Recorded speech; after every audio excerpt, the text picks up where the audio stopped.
permite hacer. Quédate con mi presentación.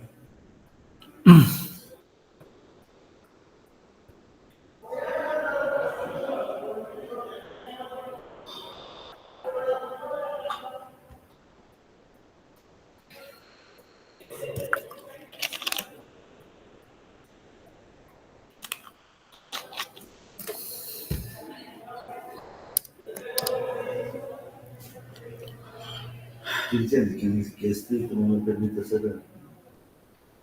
Se refiere a clase. los archivos que están en Google Classroom. ¿Quién es que escrito esto? Pues son los que son estudiantes externos a... No entiendo quién es para solucionar el problema. Gladys. Sí. Y ella me había dado el... Sí, ella puede ingresar al Classroom, pero no puede descargar los documentos. ¿Sí? A todos los que sean externos, parece ser que la Universidad Nacional no... Sí, yo lo resuelvo. Bueno, de nuevo, buenas tardes, bienvenidos a todos para la última sección del minicurso de profesor Reyes. Ayer tuvimos este excelente seminario muy motivante para los cálculos de alto orden, en particular las colecciones de la masa del Higgs. Espero tanto que se pueda crear una comunidad interesada en esto. Y hoy vamos a escuchar las últimas herramientas. Muchas gracias, ¿verdad? Bueno, muchas gracias. Buenas tardes a todos. Entonces, terminamos hoy el cursito, ¿cierto? El minicurso. Los que tienen problemas con acceder a los archivos, lo que voy a hacer es que los programitas que hemos estado haciendo, los voy a poner aquí en nuestro GitHub. Lo único que tienen que hacer, aunque yo dejo el link en Classroom, dejo el link de este GitHub, lo único que tendrían que hacer es ir a estas carpeticas que están acá. Los voy a bajar acá donde dice matemática. Aquí también hay otros códigos que ya revisamos anteriormente, pero todos los códigos los voy a dejar aquí. Entonces, en este GitHub los pueden encontrar y descargar los códigos que hemos hecho, ya que hay como problemitas con Google Classroom para los que no son estudiantes de la Universidad Nacional, ¿no? Entonces, aquí dejo todos los programitas que discutí estos días. ¿Listo? Bueno, vamos a continuar entonces. Voy a compartir pantalla. Así. Listo.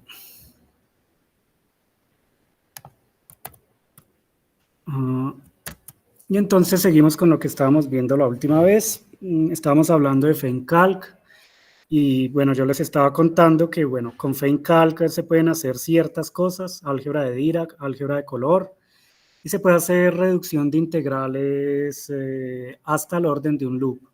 Además, se pueden evaluar numéricamente las integrales irreducibles a las que se reducen, ¿no? Entonces, es lo que podemos hacer, pero si se van a órdenes perturbativos más altos, entonces ya no serviría en realidad FENCALC. Entonces, si vamos a 2 loop o a 3 loop, hay que empezar a hacer programas especializados, hacer paquetes, escribir códigos uno mismo para empezar a hacer, digamos, este tipo de reducciones que son necesarias, ¿no? Que son necesarias. En particular, bueno, FENCALC hace poco se unió también con otro paquete que se llama Tarser, y entonces logró expandirse un poquito, ¿no? Va a poder hacer también reducciones de integrales tensoriales a 2 loop, mientras sean solamente autoenergías, máximo autoenergías. No va a poder hacer más de autoenergías, no puede hacer vértices, no puede hacer boxes ni nada por ese estilo, solo autoenergías hasta 2 loop. Pues también podría hacer tadpoles y burbujas del vacío, y también puede hacer algunas cositas a un loop, ¿no? Pero Tarser es un programa independiente de FENCALC, lo único fue que lo unieron a este programita. Entonces ustedes si van a la carpeta de instalación de FENCALC, vamos, se van a dar cuenta, por ejemplo, si descargan la última versión que es FENCALC 931, ustedes van aquí donde dice add-ons y están los programas que no son hechos por los mismos desarrolladores de FeynCalc, pero que se unieron, ¿cierto? Para formar como un paquete completo. Y entre ellos está Tarser. Ahí está el paquete Tarser, que uno lo puede utilizar por aparte, separado de FeynCalc, pero bueno, ya no lo tienen que descargar, sino que viene de una vez integrado. Entonces, vamos a mirar un poquito cómo funciona Tarser ahorita más adelante. Pero antes vamos a discutir una cosita adicional que hay que tomar en cuenta siempre cuando uno hace este tipo de cálculos, y es el hecho de que estos cálculos de estas integrales, empezando desde un loop, por lo general divergen, ¿cierto? Tienen divergencias ultravioleta, también divergencias infrarrojas, y entonces hay que dar una prescripción para remover las divergencias. Pues hay que hacer un esquema de renormalización, hay que encontrar unos contratérminos, y en general cuando el cálculo va de 2 loops para arriba hay que también hacer subrenormalización de divergencias, ¿no? Entonces, con Feinarts se puede también dibujar los diagramas que tienen los contratérminos, ¿no? Pero hay que usar otra función aparte, y luego uno debe asignarle precisamente el valor a cada contratérmino, dependiendo del esquema de renormalización. Sí, eso sí es algo que uno tiene que hacer, es decir, con Feinarts y Feincal lo máximo que uno puede hacer es darle algún valor, alguna variable al contratérmino, incluirlo en diagramas que pueden ser de nivel árbol o un loop o dos loop para hacer los procesos de renormalización y de subrenormalización. ¿Sí? Pero entonces las amplitudes que uno obtiene van a quedar en términos de esas constantes que uno definió para los contratérminos y ya. Otra cosa es ir a calcular precisamente cuál es cada contratérmino, ¿no? Eso depende del esquema de renormalización. Pero entonces, poner un vértice aparte o ya él sabe que el contratérmino. No, él tiene una función especializada para decir esto es un contratérmino. Entonces lo vamos a mirar un poquito de una vez. Hacemos esto. Entonces usamos matemática, lo mismo de siempre, ¿no? Hacemos un script rápido donde voy a llamar ahora también a Tarser de una vez para utilizarlo un poquito, para que vean cómo funciona. Obviamente para teoría renormalizables. Digamos, sí, todo esto... Lo que están ya dentro. Todo esto... Que son renormalizables. Sí. Si no, si no es renormalizable, no, infinitos contratérminos. Lo poner dentro, no es que todo magia de pitufos escondidos allá. No. Bueno, no. Ahora vamos entonces... ¿dónde era? Esto, ¿no? Siempre una hojita de cálculo que es un ejecutable en realidad, ¿cierto? Y entonces vamos a hacer lo siguiente. Bueno, rápidamente carguemos entonces tanto Feinarts como Feincalc, ¿no? Bueno, y también Tarser. Entonces, vamos a cargar estos dos paquetes. ¿Sí? Para cargar Tarser, bueno, lo tienen que poner en letras mayúsculas, ¿sí? Y entonces inician especificando que quieren que Feinarts y Tarser se ejecuten al mismo tiempo con Feincalc, ¿no? Y llaman a Feincalc. Bueno, aquí voy a dejar todos esos mensajitos que van apareciendo, pero bueno, para no perder tanto tiempo. Ejecutamos Feincalc directamente. Entonces, si no han ejecutado antes Tarser, les va a salir ahí como una interfaz. 3 palabras sobre la filosofía. Pero ya voy para Tarser, ahorita les hablo un poquito de esto, ¿no? El caso es que si no han utilizado antes Tarser, ahí les va a salir como un mensajito de que hay que correr primero un paquete de matemática. Entonces solo le dan que sí, que lo corra, y luego tienen que reiniciar el kernel y volver a ejecutar, y ahí sí sirve directamente, ¿no? Entonces ahorita les hablo un poquito de Tarser. Pero primero miremos entonces qué ocurre con los contratérminos, ¿no? Cómo se hace para producirlos. Entonces aquí, contratérminos. Básicamente, bueno, hacemos una variable que se llame como ustedes quieran llamarla, pero bueno, digamos que la llamamos así, cterms, de contratérminos, y tienen que usar esta función de Feinarts, que se llama create, la ct es de contratérminos, ¿cierto? Topologies. Y las especificaciones son las mismas básicamente, pero evidentemente los contratérminos tienen que empezar a ser evaluados desde el orden de un loop, ¿no? Entonces usted tiene que poner aquí un loop, ¿cierto? Porque los contratérminos vienen precisamente de calcular todas estas funciones empezando por un loop. Y por ejemplo podemos hacer un contratérmino que se utilice para renormalizar la masa de una partícula, por ejemplo la del bosón de Higgs, ¿no? Los contratérminos que se producen, bueno, ustedes los pueden siempre dibujar. Vamos a verlo rápidamente. Y la idea es que también pueden generarse diagramas que son 1PI y otros que no lo son, pero para los contratérminos, ¿no? Entonces, a ver, vamos a esto rápido. Pues, por ejemplo, este contratérmino y este otro se utilizarían para renormalizar, por ejemplo, autoenergías, ¿no?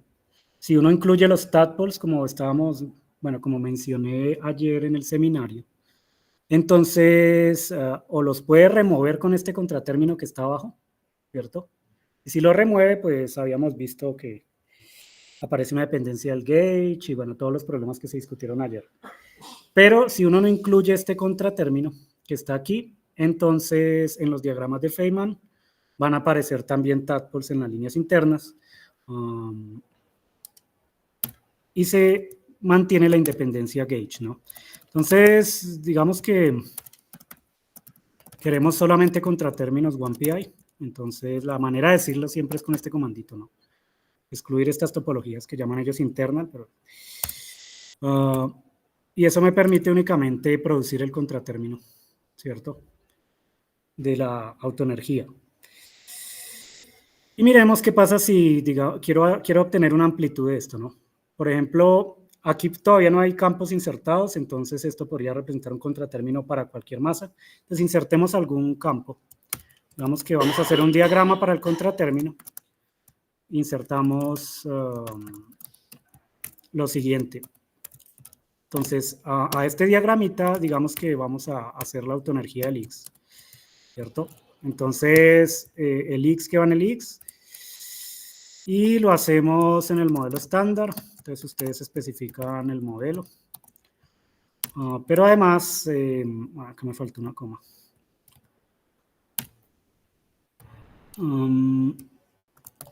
Y elegimos el nivel, ¿no?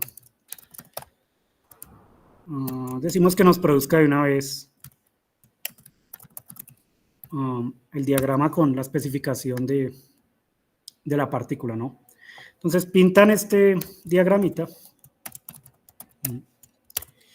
y observan, pues el resultado es el dibujito del contratérmino. Aunque aquí está como pintado feo. Vámonos.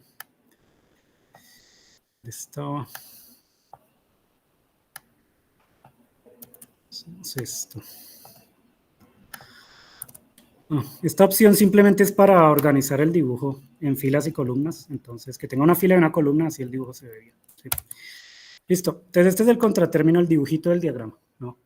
Entonces, uno puede ir y mirar, entonces, qué es lo que produce FeynCalc si queremos crear la amplitud de este dibujito. Entonces, se van a dar cuenta que lo único que hace en realidad, bueno, miremos el resultado que se obtiene.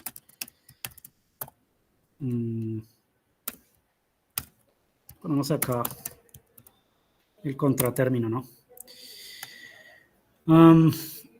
De nuevo, bueno, en el lenguaje Feynman-Arce es bien feo, pero esto solo nos va a dar una expresión en términos de las constantes de renormalización, tanto de los campos, ¿cierto? El campo del X, como de la masa. Entonces voy a pasarlo, de hecho, a FeynCalc para que se vea mejor. Entonces usan siempre esta función FCFA convert y lo aplican sobre la amplitud.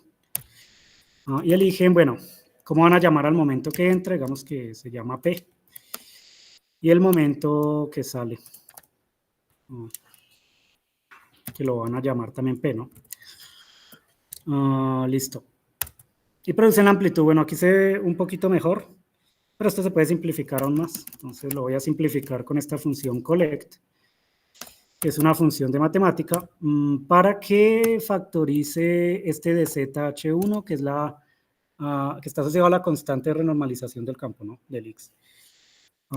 Y bueno, luego que simplifique. Es simplemente para que lo ponga de una manera más adecuada. Entonces, mire lo que produce, ¿no? Digamos, es simplemente el contratérmino completo asociado a la autoenergía, ¿no? Entonces, produce el contratérmino de masa y los términos que vienen con, ¿cierto? Una parte que viene del propagador. Entonces, la constante de renormalización. Sí, de la función de onda, sí. Pues, pero no hace más que eso, ¿no? Entonces, estos dos contratérminos uno debe, en principio, especificarlos por aparte, ¿no? Uno debe decir en qué esquema de renormalización va a trabajar y debe especificar claramente cuál es el valor entonces del contratérmino en el esquema de renormalización que está trabajando. Entonces, usualmente en el modelo estándar, los parámetros, por ejemplo, se renormalizan en el esquema MS barra, ¿cierto? Y las masas, bueno, los parámetros físicos como las masas se renormalizan en el esquema on-shell, ¿no? Son dos prescripciones distintas para encontrar estos valores, ¿cierto? Pero si uno va a modelos extendidos del modelo estándar, como por ejemplo la supersimetría, entonces hay que usar otro tipo de esquemas de renormalización. Por ejemplo, está el esquema de R barra, que es análogo al esquema MC barra del modelo estándar, pero tiene una diferencia, es que la regularización no se hace con regularización dimensional, sino que se hace de otra manera porque la regularización dimensional rompe explícitamente la supersimetría, ¿cierto? No preserva los grados de libertad fermiónicos y bosónicos. Entonces es necesario, en ese caso, dar otro tipo de prescripciones para encontrar los contratérminos. Hay que hacer otro tipo de regularización, ¿sí? Entonces, sí, y de renormalización, ¿no? Son el procedimiento de reducción dimensional, ¿sí? Para encontrar los contratérminos. Y bueno, hay más esquemas de renormalización, dependiendo básicamente de cómo uno define los contratérminos, cómo renormaliza las masas, etcétera. Pero en todo caso es absolutamente necesario que uno sepa qué esquema está utilizando, a qué resultados físicos lo va a asociar, ¿cierto? Va a asociar estos contratérminos. Es decir, qué condiciones de frontera va a imponer a las ecuaciones del grupo de renormalización y entonces saber poner bien estos términos aquí, ¿sí? Eso se puede hacer por aparte. Ustedes podrían crear una hoja, ¿cierto? Un código donde le asignen explícitamente el valor o pueden ir directamente a hacer esto. Bueno, yo les muestro acá rápidamente algo que yo hice. Uno puede coger las mismas hojas de los modelos de Feinarts y allá mismo incluir directamente los valores de los contratérminos. Uno puede hacer eso de la siguiente manera. Entonces uno puede incluir únicamente acoples. Es que esto, bueno, tiene una anotación. Todo esto lo puse yo en realidad. Esta es una hoja que hice yo para un cálculo que había hecho la masa del X en MSCM. Y entonces aquí hay acoples adicionales que yo puse, por ejemplo, para hacer un check que en esa época teníamos que hacer. Con unas partículas que se llamaban los epsilon scalars, ¿cierto? Los escalares epsilon. Era necesario verificar si el resultado, incluyendo estos escalares epsilon, o en un procedimiento de regularización que se llamaba Q4S, era el mismo resultado, ¿no? Entonces había que verificar que esas cosas se hicieran. Entonces, uno con Feinarts puede tener los vértices nada más, ¿cierto? Que son constantes, o además de poner vértices como está aquí, mire, esto simplemente esta C es el vértice y estos son los campos que van en los vértices y este sería como el valor de ese vértice, ¿no? Pero uno puede más bien generar una lista, en vez de tener solo una constante, generar una lista que tenga varios espacios y en esa lista ir poniendo no solamente el vértice, sino también el contratérmino que vendría con ese vértice a un loop, a dos loop, a tres loop y entonces hacer una lista. Por ejemplo, si necesita contratérminos hasta dos loop, la lista tendría pues tres espacios, ¿no? El vértice, la constante y los dos contratérminos son loop y dos loop. Y entonces uno podría poner directamente aquí en los vértices en Feinarts el valor de los contratérminos. Por supuesto, si no los pone, bueno, digamos, esto es tan enorme que no puedo explicarlo ahorita. Pero, por ejemplo, para los squarks, aquí está puesto directamente. Y obviamente uno los pone directamente ahí en Feinarts, los términos. Pero bueno, eso tiene toda una nomenclatura. Hay que ver qué es cada cosa que está aquí. Yo creo que les alcanzan a identificar algunas vainas, pero digamos, uno puede ponerlo ahí, la expresión directamente. Y entonces cuando genera las amplitudes con Feinarts de los diagramas de contratérminos, ya van a salir con el contratérmino, ¿no? Entonces pueden hacer eso, o si no, pueden pues hacer un código aparte que reemplace después estas constantes por sus valores explícitos, ¿no? Yo lo que hice fue modificar directamente en Feinarts este modelo para incluir los contratérminos. Cuando hay muchos diagramas con muchas Sí, inserciones de contratérminos. sí, entonces directamente fui poniendo los contratérminos que necesitaba. La expresión del contratérmino no tiene que calcular la parte. Sí, hay que calcularla o bueno. Sí, no, digamos, de esta manera automáticamente lo va a poner a todos los lugares donde necesita. Sí, pero después el cálculo hay que hacerlo por aparte. Yo tuve que hacer el cálculo, por ejemplo, para todos los contratérminos de los squarks a 1 y 2 loop. Y entonces había que hacer las autoenergías a un loop y a 2 loop para los squarks. Y bueno, en ese caso estos contratérminos uno los pone con los momentos externos igual a 0, ¿no? Entonces uno hace el cálculo así y va poniendo los contratérminos. Pues en el cálculo que yo hice, ¿no? Entonces, no hay forma de evadir esto. Digamos que ustedes podrían mirar qué ocurre si hacen el cálculo a 2 loop fácilmente. Entonces, si el cálculo es a 2 loop, los diagramas con contratérminos serían, a ver, no, serían de este estilo, ¿no? Entonces, mire que Feinarts pues ya los genera, los contratérminos que se necesitan. Pero como estábamos diciendo, por ejemplo, acá podría ser una autoenergía en supersimetría, podría ser un squark, lo que hay acá. Y estos serían los campos del X. Entonces necesitarían el contratérmino asociado a la autoenergía del squark. Eso significa básicamente hacer el cálculo, un loop de la autoenergía del squark. Eso es lo que hay que hacer y poner ese valor aquí, ¿cierto? Como los cálculos de las autoenergías dependen de logaritmos, ¿no? Entonces aquí van a aparecer no solamente divergencias que no son locales, sino también divergencias locales, ¿no? Que hay que remover con un procedimiento que se llama subrenormalización, pero que no es nada trivial de hacer, porque no hay ningún código, ningún algoritmo que les vaya a hacer jamás la subrenormalización, sino que ustedes tienen que empezar a comparar las expresiones que obtuvieron de sus amplitudes y ver que las cancelaciones sí se hagan. Pero eso es algo que ustedes tienen que hacer, ¿cierto? Diagrama por diagrama, ¿cierto? Sí, sí, sí. Si se ve bien o lo subo un poquito así. Uy, nada más. Ahí se ve mejor. Entonces, Se llama fórmula de las florestas de Zimmermann.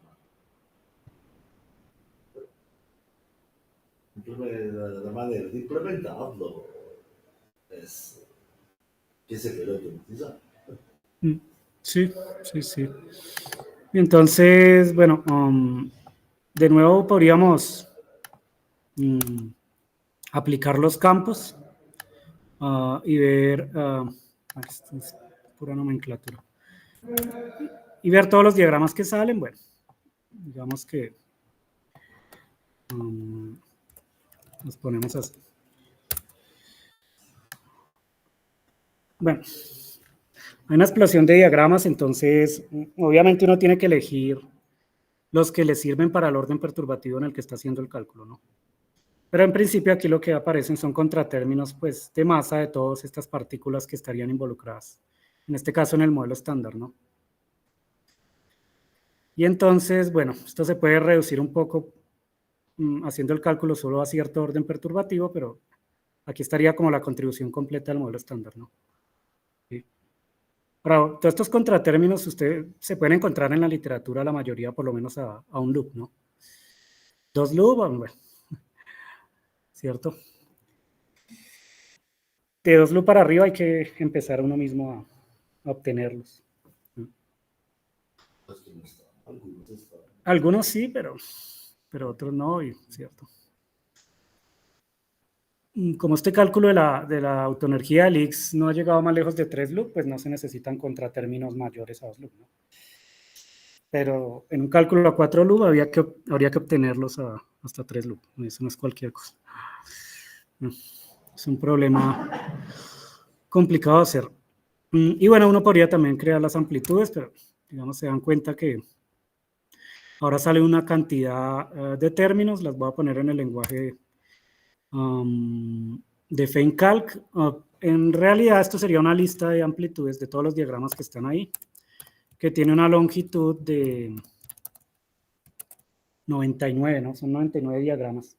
Y entonces uno puede, por ejemplo, revisar alguna amplitud de estas de esta manera, ¿no?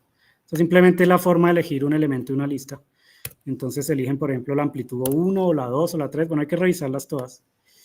Y se dan cuenta que él genera pues la amplitud para el diagrama de Feynman a un loop y va poniendo los contratérminos que tiene que poner en distintas partes, ¿no? Entonces sí evaluaría la parte de un loop y en medio de eso pone todos los otros contratérminos. Bien. Entonces por lo menos, bueno, esa parte la hace, ¿no? Pero Mano balanza. sí, algo así, ¿no? Es fuerza bruta, ¿no? Sí. Bueno, esa sería, digamos, la manera de automatizar un poco este cálculo, ¿no? Digamos, pero no, tampoco es mucho lo que se puede hacer, ¿no? Hay que poner uno mismo los contratérminos y verificar uno mismo que se están cancelando las subdivergencias y las divergencias ultravioleta. No hay otra manera de hacerlo. Y en eso se tarda uno bastante tiempo. Digamos, pues si es un cálculo a un loop es fácil, relativamente fácil, pero de 2 loops para arriba, uno pasa bastante tiempo revisando todas estas expresiones y mirando que todo esto se cancele. ¿Listo? Bueno, por otra parte, entonces quería mostrarles... También que en los cursos se hacen los cálculos. Es obligatorio. A dos loops, por ejemplo, Pascal tiene solamente un parágrafo, una sección medio larguita, ¿no? Para dar la idea de esta supranormalización y de la que digamos es la manera moderna por la cual se llama la fórmula de la floresta de Zimmermann. Y entonces, digamos, da la idea de cómo se cancelan estas divergencias, pero de los cursos universitarios típicamente en loop, porque se desarrolla, porque se puede hacer notable. Claro, sí. Es lo que se alcanza a hacer. Pues sí, hasta el box. Pero bueno, ejemplos de 2 loop, sí, en Peskin hay un ejemplito sencillo. Y en el libro de Smirnov, ¿no? El librito tiene... El libro de Smirnov es ya especializado. Ya tiene más... Es especializado por trabajadores dedicados a eso.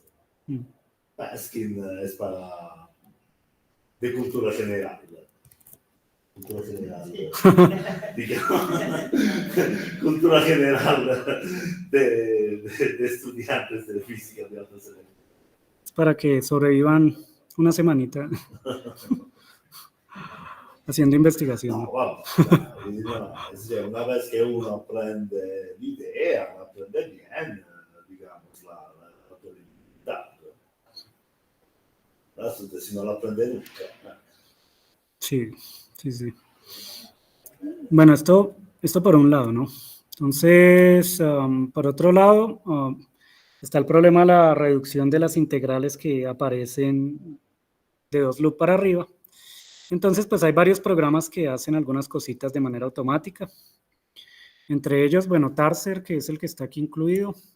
Pongámoslo así. Reducción a 2 loops con Tarser, ¿no? Tarser básicamente lo que hace es una modificación del método de integración por partes. para hacer las reducciones tensoriales, ¿no? Entonces, este es digamos, una implementación de un algoritmo que diseñó Tarasov. Entonces, aquí mismo en FeinCalc, donde está la carpeta de Tarser, ustedes encuentran el paper de la implementación de Tarser, ¿cierto? Ahí está como el manual. Pero esto es una implementación de un algoritmo, del algoritmo de Tarasov para reducir integrales tensoriales, ¿no? Hasta 2 loop. Entonces, básicamente funciona hasta autoenergías porque, bueno, tiene 5 propagadores posibles. Y ustedes pueden coger estos índices, las potencias de estos propagadores, y algunas de esas ponerlas en 0, ¿cierto?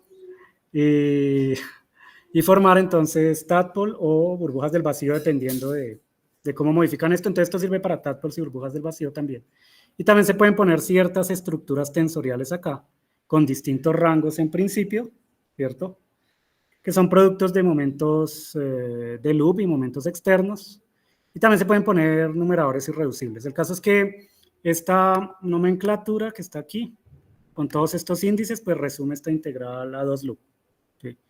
Y Tarser, entonces, usa este algoritmo de Tarasov para encontrar una reducción de estas integrales, pues en términos de un conjunto de integrales máster, de las que sí se conoce su evaluación numérica. Pero Tarser tampoco hace la evaluación numérica, ¿no? Solamente hace la reducción. Hace la reducción y ya. ¿Sí? Entonces uno, digamos, es relativamente sencillo encontrar, digamos, las reducciones con Tarser. Porque solamente hay que usar la función Tarser recurse, este que está acá. ¿Sí? Y con esta función, en principio lo que uno ponga adentro es una integral a 2 loop y él hace la reducción si existe con el método de Tarasov. Y entonces hay que especificar la dimensión y todos estos índices. Entonces pongamos un ejemplito sencillo. Una integral que se pueda factorizar. Es decir, estos índices son... Es decir, aunque sea de 2 loop, los índices de los propagadores están elegidos de tal forma que en realidad es el producto de una integral de un loop, de 2 integrales de un loop, ¿no? O sea, es factorizable. Entonces, para que sea factorizable uno tiene que poner bien acá los índices.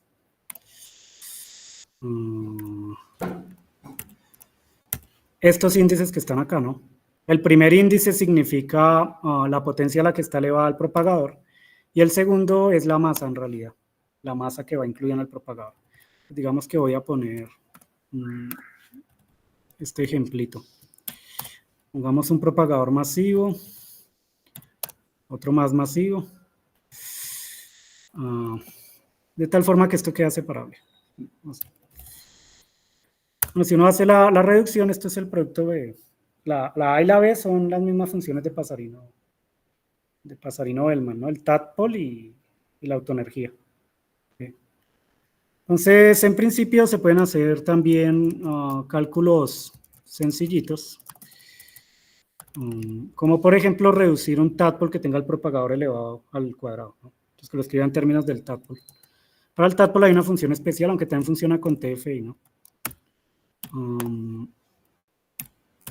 Y lo único que habría que hacer es poner la potencia del propagador y la masa. Y él hace esta reducción típica que, bueno, aparece en varios cálculos, ¿no? Da D-2 por el tadpole sobre 2m cuadrado.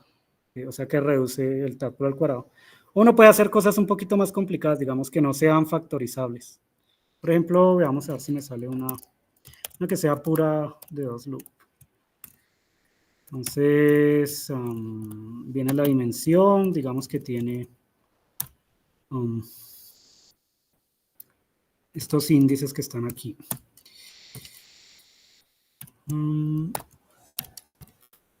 A ver.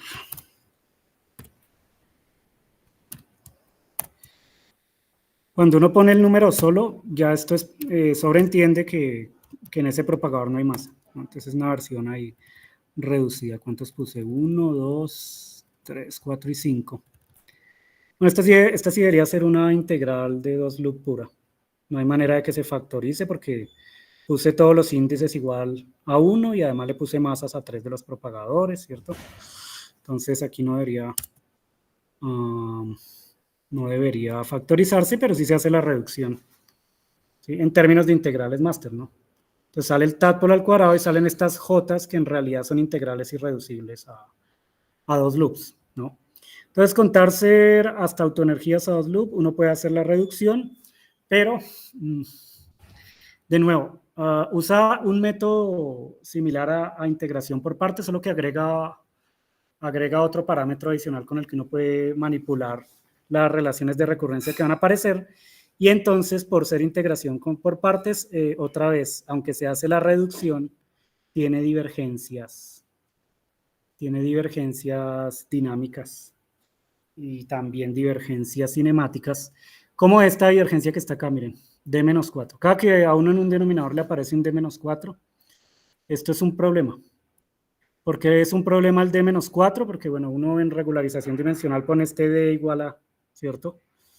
4 menos 2 épsilon, entonces aquí sale un polo, es decir, todo esto tiene una estructura, el coeficiente tiene polos, tiene divergencias, y como tiene polos, al tener un polo, este coeficiente, entonces las integrales máster, hay que no solamente evaluarlas hasta su parte finita, digamos, lo que se hace con estas integrales es una serie de Laurent. Se dan los polos, como esta es una integral a dos loops, tendría polos simples y polos dobles con coeficientes, ¿cierto? Pero además tendría una parte finita, que es la que a uno le interesa para obtener el resultado físico. Pero si el coeficiente tiene polos, entonces también necesitaríamos los términos evanescentes, es decir, los términos de orden épsilon para arriba. Y eso es un problema porque no siempre se saben calcular los términos de orden épsilon para ciertas integrales, ¿no?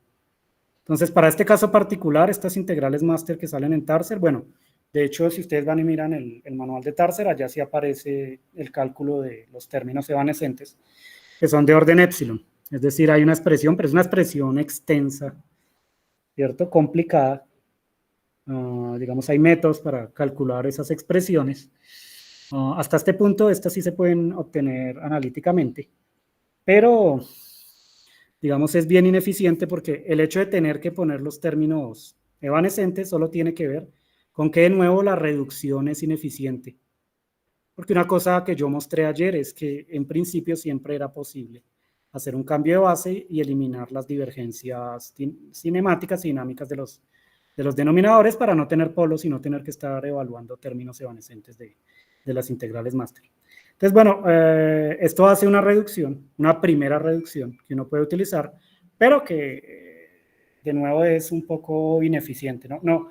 No que porque se haga una reducción ya con eso uno soluciona todos los problemas, no. No, porque este tipo de divergencias también hay que eliminarlas, ¿no? No se pueden tener coeficientes que divergen para las predicciones físicas, ¿no? Entonces, Tarser funciona, digamos que por lo menos tienen otra herramienta para hacer reducciones de algunas integrales a dos loops, hasta autoenergías, pero bueno, digamos que no es perfecto. Se podría intentar cambiar las masas, poner una M1 distinta a las M's y ver si hace la reducción y miren, solo le puse una masa más y ya. Entonces tampoco es que lo hace para todas las escalas de masa posibles, sino que para ciertas integrales solamente con una escala de masa, si sale la reducción, le puse 2 escalas de masa y ya no está la reducción, ¿no? Tarser sirve para algunas cositas, pero bueno, no es que es útil para todo. Ya cuando no puede hacer la reducción, solamente escribe una forma simbólica de la integral de dos loops y ya, no la pudo reducir. Eso no significa que no sea reducible, ¿no? Solamente significa que Tarser no la pudo reducir. Sí, eso es todo. ¿Listo? Entonces, eso por un lado. No sé si tienen alguna preguntita hasta aquí, pero bueno, digamos que en esta diapositiva yo mostraba un poquito cuál es el algoritmo de Tarasov, pero digamos hace una representación de los propagadores, que es la representación alfa, luego hace una evaluación de estas integrales de Feynman después de hacer la representación alfa, y Tarasov lo que consigue a fin de cuentas es lograr definir un operador diferencial que, al aplicarlo sobre integrales máster que no tienen estructuras tensoriales, se obtienen las integrales con las estructuras tensoriales. O sea que logra cambiar el problema de evaluar las integrales con estructuras tensoriales, que en este caso serían todos estos productos que están acá. Todo esto que está aquí, todo esto estaría en el numerador, productos de momentos, ¿cierto? Él logra cambiar el problema a encontrar un operador diferencial que lo aplico sobre una integral que es escalar, o sea que no tiene tensores en los numeradores, ¿cierto? Y obtiene la integral tensorial. Así que yo solo me tengo que preocupar por integrales escalares en ese caso, y luego aplicar el operador diferencial. Esas integrales escalares pues son las que uno va y reduce con ciertos algoritmos que pueden ser Tarser, pero no siempre Tarser, sino que otros más especializados, ¿no? No, es un parámetro, ¿no? Sí. Sí, sí, sí. Esta es la representación de Schwinger de un propagador. Entonces, digamos, no es... No, hay que poner toda la representación, hay que...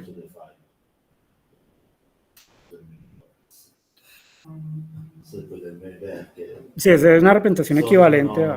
Son en correspondencia no. Sí, sí, sí.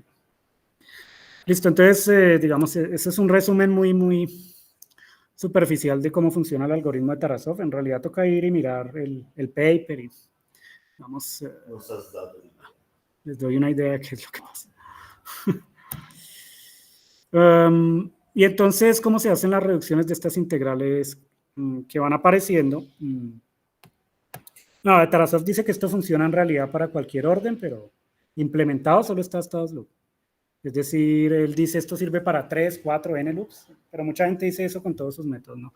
Dicen n loops, y n líneas externas. Si uno va a intentar aplicarlo, eso es otra cosa. ¿Sí? Entonces, en principio, funciona para n loops, ¿cierto? Pero no hay nada implementado en ninguna parte para 3 loops, en ningún lado. El método de Tarasov solo está implementado hasta 2 loops. ¿Sí? Bueno, si uno va a 3 loops, por ejemplo, o bueno, órdenes perturbativos más altos, lo mejor es usar ciertos programas especializados, como es el caso de Reduce, que está escrito de hecho en un lenguaje ya hecho para poder hacer estas reducciones, para poder manipular expresiones algebraicas simbólicas que sean grandes en tiempos relativamente pequeños. Y entonces el lenguaje de programación que usa, de hecho, Reduce es un lenguaje que se llama YAML, ¿cierto? O YAML. Y ese lenguaje, bueno, tiene toda su nomenclatura, es un lenguaje que utiliza mucho la indentación, mucho más que cualquier otro lenguaje. O sea que en ese lenguaje de programación un espacio es importante. Usa demasiada indentación, ¿sí? Porque los otros lenguajes como Python o matemática no tiene nada de indentación. En matemática no importa nada la indentación. En cambio, por ejemplo, en Python uno hace un ciclo for y usted sabe que las opciones que va poniendo abajo del for tiene que estar indentado, ¿cierto? En YAML todo es indentación. O sea que si uno pone un comando en un espacio que no es el adecuado, lo corre un poquito a la izquierda, ya no funciona el código. ¿Sí? Creo que este es el código con más indentación que existe. Este es el lenguaje de programación. Pero tiene ventajas y es que permite manipular expresiones simbólicas grandes de manera relativamente rápida, ¿no? Entonces, este es el código de Reduce, ¿cierto? Básicamente tendrían entonces que coger estas integrales que, por ejemplo, tienen en Feinarts, o las expresiones simbólicas de las integrales de Feinarts, integrales escalares, y tendrían que cambiarlas al lenguaje de Reduce, porque en Reduce las integrales en realidad se representan es con índices, ¿no? O sea, básicamente son índices, números. ¿Por qué se hace así? Porque se necesita reducir los tiempos de programación y entonces, y también la memoria, ¿no? También hay que reducir la memoria de los archivos que uno obtiene. Aún así los archivos van a ser grandes, ¿no? Pero la cosa es que uno ya no se puede poner a escribir toda la integral, así como los outputs que salen en Feinarts y Feincalc, ¿cierto? Porque eso consume mucha memoria RAM. Y entonces las integrales se tienen que representar con índices, con una lista de índices. Por ejemplo, en Reduce acá hay varios índices que me dice cuántos propagadores hay, cuántos tienen valor positivo, cuántos propagadores tienen potencias negativas. Bueno, un propagador con una potencia negativa significaría en realidad un numerador irreducible, que está en el numerador. Y además, los índices que están aquí, por ejemplo, B1, B2 hasta B6, lo que me dicen es la potencia, el numerito del propagador. Entonces, lo que pide Reduce para hacer estas reducciones es que uno primero defina una base de operadores. Que ustedes saben que, bueno, yo lo dije la vez pasada, para integrales planares se puede encontrar la base y todas se pueden resolver en esa base. Pero para no planares toca incluir términos adicionales, ¿no? Entonces uno lo que hace es definir los propagadores en un orden estricto como está aquí. Esto. Esos propagadores son la base. Y entonces tienen un orden estricto que no se puede modificar, ¿no? Y la lista que está aquí, entonces se tiene que escribir siguiendo exactamente ese orden que está ahí, ¿no? Entonces acá pongo las potencias de estos propagadores para formar la integral, siguiendo exactamente el orden que definí yo acá en este archivo, ¿no? Y tienen que especificar cuáles son los momentos de loop, cómo van a llamar a la integral y todas las simetrías posibles. Digamos, simetrías de permutación que ocurren cuando, bueno, yo cambio el momento de loop en los propagadores, pero el resultado de la integral es el mismo, ¿no? Entonces son simetrías de permutación. Que en el caso de reduce hay que ponerlas a mano. O sea, uno mismo tiene que ponerse a mirar la integral y decir, bueno, ¿cuáles líneas puedo cambiar? ¿Cómo lo veo gráficamente? Cojo el diagrama, miran este diagrama que está acá, por ejemplo, y se preguntan cuáles líneas puedo cambiar sin modificar la forma del diagrama. Eso es lo que hay que mirar básicamente para estas simetrías de permutación.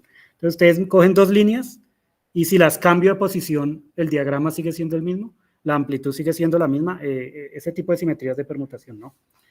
Cuando los diagramas empiezan a tener más loops es más difícil, ¿cierto? Encontrar simetrías de permutación.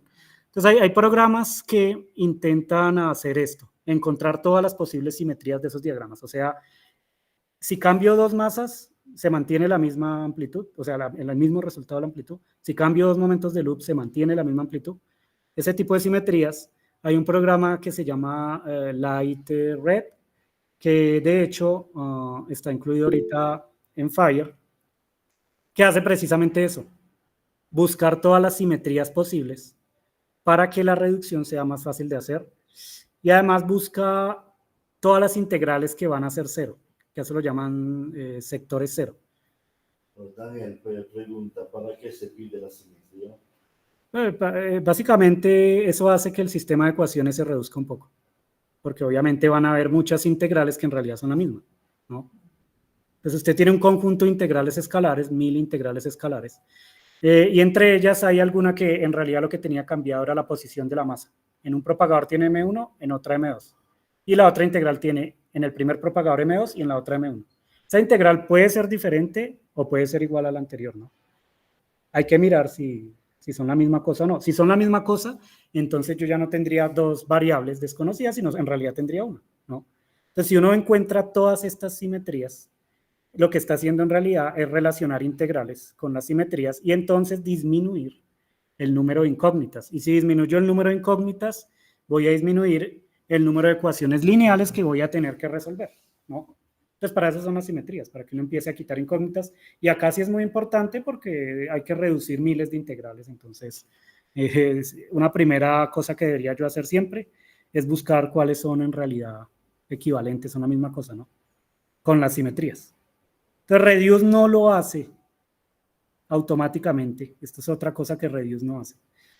Sino que uno mismo tiene que ir y poner esas simetrías, que no es tampoco cualquier cosa. O sea que cuando hagan un programa que les va a producir miles de integrales, lo mejor que pueden hacer es que la nomenclatura de esas integrales sea algo, digamos, fácil de sistematizar, que sea algo que ustedes puedan entender rápidamente cuáles son las integrales que tienen, ¿no? Exactamente dónde están ubicadas las masas, es decir, clasificarlas para poder encontrar simetrías. Y no es que se van a poner a revisar integral por integral, no acaban nunca. No van a revisar 10.000 integrales, no. De alguna forma tienen que clasificarlas.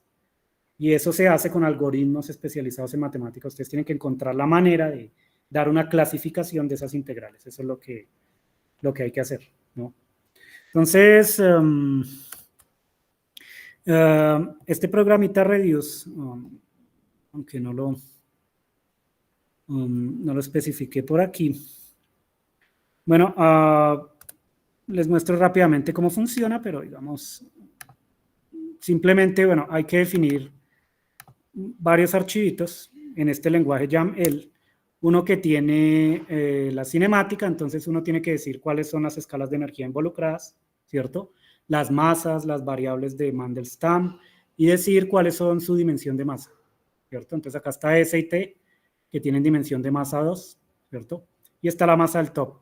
Uno tiene que especificar cuáles son los momentos que entran, cuáles son los momentos que salen. Esto, por ejemplo, es para un box.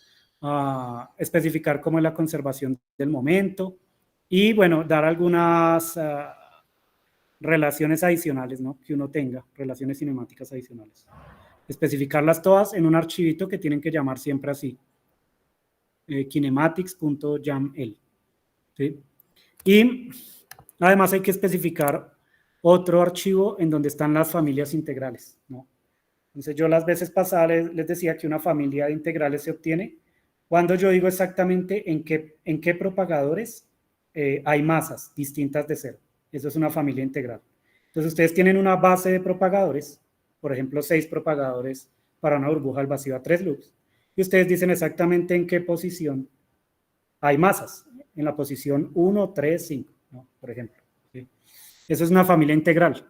Si luego después especifican los índices, pues tienen un sector de la familia integral. Entonces aquí uno tiene que especificar cuáles son las familias integrales poniendo en orden los propagadores directamente. ¿Sí? Poniendo en orden los propagadores. Y luego diciendo cuáles son las simetrías adicionales de permutación sobre estos diagramas, ¿no? Entonces son 2 archivitos que habría que poner en Reduce. Y luego en el lenguaje YAML hay que hacer algo así como un main, solo que aquí se llama jobs, ¿sí? Donde uno dice qué es lo que quiere hacer, cómo quiere hacer la reducción. Entonces básicamente esto sí no es tan sencillo de explicar, pero digamos lo que quiero es que ese diagramita que definí, que es un box planar, ¿cierto? Que tiene un número de identificación 182, ese número ID es esto que está acá. Lo único que hace en realidad es coger los propagadores que tienen potencias positivas, ubicar sus posiciones, le resta 1 y luego cada uno lo eleva, bueno, 2 elevado a la eso y suma, ¿no? Es un numerito que identifica a la integral específica. Es una manera de identificar a la integral y ya. Uno pone ese numerito y pone el nombre del diagrama y luego le pide usar ciertas identidades para obtener sistemas de ecuaciones lineales. Entonces lo pueden hacer con las IBPs o también con las identidades de Lorentz. Con ambas, ¿no? En el caso de Reduce, ¿sí? Y, ¿cómo? Sí. Sí, sí, esto debería, sí, quiere usar las identidades de Lorentz directamente, ¿no? Entonces, o puede usar, bueno, acá el problema es la indentación, ¿no? Si yo muevo esto un espacio a la izquierda, ya no sirve. Estos programitas son... Entonces, en las IBPs en realidad me están preguntando, bueno, ¿hay potencias negativas en los propagadores? Esta S significa la potencia, una potencia negativa. Si en las integrales escalares que yo pienso reducir, porque aquí la idea es enviar una lista de integrales escalares, no es una por una, sino uno envía una lista completa. Si en esas integrales escalares hay propagadores con potencias negativas, entonces lo tengo que especificar acá. Acá dice que hay propagadores que tienen potencias desde 0 hasta 1, pero negativas, ¿no? Esto significaría que hay algunos que sí tienen numeradores irreducibles. Mientras que esta T me dice es cuántos propagadores con potencias positivas hay. Entonces hay 5 con potencias positivas, 1 con potencia negativa. Y entonces este es el sistema que él va a tener que reducir. Uno le pone muchas integrales y lo pone a reducir y bueno, el resto simplemente es donde guarda la reducción, etc. Entonces este algoritmo tiene, este reduce lo que tiene es el algoritmo de Laporta, que usa reducción gaussiana y entonces lo que hace es genera un sistema de ecuaciones lineales, ¿no? Y lo escribe en forma matricial, en una forma de matriz cuadrada, ¿cierto? Entonces A por B igual a C, siendo A una matriz cuadrada, N por N. Y esa matriz cuadrada le empieza a aplicar operaciones, ciertas operaciones, ¿cierto? Aritméticas, algebraicas, y hace que la matriz cuadrada se convierta en una matriz triangular superior, ¿no? y luego encuentra las incógnitas usando sustitución inversa, o sea, el típico método de reducción gaussiana. Con el problema que los coeficientes que van quedando son cosas exageradamente grandes y ineficientes, obviamente, porque la reducción gaussiana en ningún punto se pone a tratar los coeficientes, ¿no? Él solo va agrupando, va haciendo operaciones, va multiplicando, va sumando, va restando, y entonces va formando coeficientes que son polinomios, obviamente, ¿no? Que son polinomios. Y esos polinomios son, digamos, funciones que pueden tener divergencias espurias en realidad, ¿no? Entonces acá lo único que haría reduce es después guardar la reducción y obtener ahí el resultado. Uno le da la lista de integrales en la nomenclatura de reduce, en un archivito, y él va a leer esas integrales y las va a intentar reducir, y luego él debería botar las reducciones de esta manera, ¿no? Pues creo que hay uno, bueno, también lo puede botar, uno le puede pedir a reduce que escriba las reducciones en el lenguaje de matemática, pero bueno, aquí no está en el lenguaje de matemática, ¿no? Entonces uno le puede pedir que haga reglas para el lenguaje de matemática, es decir, que aparecería como una integral en el lenguaje de matemática, hay que cambiarla por su reducción, que es esto que está aquí, ¿no? Entonces, ¿en qué consiste esta reducción? Pues básicamente los índices van a disminuir su valor, los índices positivos, ¿no? Entonces, el número de identificación va a ser menor. Él va a ir disminuyendo los valores de los índices en los propagadores, ¿sí? Pero eso tiene como consecuencia, pues, que aparecen coeficientes que dependen de esta dimensión y de los invariantes cinemáticos, y como son coeficientes que se van a crear prácticamente de forma arbitraria, solo multiplicando, ¿cierto? Y sumando, pues tienen una forma bien fea, ¿no? Entonces las reducciones va a presentar las reduce de esta manera. Esto es lo que hace reduce literalmente, ¿no? Pero bueno, este es un ejemplo pequeñito, pero si uno tiene miles de integrales, pues acá salen miles de reducciones, que después uno tiene que ir a aplicar a la expresión que tenía, ¿no? A la amplitud. Sí. Pero pues hay que revisar que los coeficientes no tengan divergencias. Entonces hay que ponerse a revisar todas estas reducciones, ¿no? No hay otra manera de hacerlo. Listo, digamos, es uno de los programas que hace reducción tensorial. Otro programa que lo hace, bueno, son los programas de Smirnov, está Fire, ¿cierto? Fire básicamente también usa integración por partes, y entonces básicamente hace lo mismo que hace Reduce, pero Fire sí funciona en matemática. Entonces ustedes pueden coger, digamos, yo acá les traje un ejemplito de Fire. Por ejemplo, este diagrama. Este diagrama A2 loop, que es un vértice no planar. Sí, un vértice no planar. Este diagrama A2 loop se puede hacer en Fire. Y de nuevo, digamos, la instalación es sencilla, ¿sí? Es un paquete que es software libre, ustedes pueden descargar en cualquier momento. Van y miran el manual y miran, digamos, cómo se hacen las reducciones con Fire, ¿no? Es algo similar, yo creo que es más intuitivo que Reduce en realidad. Pero debido a que Reduce está hecho en un lenguaje especializado, Reduce es más rápido, los tiempos de ejecución de Reduce son menores a los de Fire, ¿sí? Aunque recientemente Fire sacó una versión que está en C++, que mejora mucho los tiempos de ejecución, ¿cierto? Los tiempos de reducción. Aún así, esos tiempos de reducción para integrales, por ejemplo, de 3 loops, son tiempos grandes, ¿no? O sea, puede ser media hora, pueden ser, ¿cierto? Dependiendo de la integral y de cuántas escalas de masa tenga la integral, los tiempos van aumentando, ¿no? La reducción es más difícil entre más escalas de energía tenga, porque los coeficientes son cada vez más grandes y entonces toma más tiempo. Tanto así que hay integrales que pueden tardar días en reducirse, aun si uno los hace en un servidor, ¿no? Entonces, no son cosas que uno vaya a ir a hacer en un computador personal en realidad.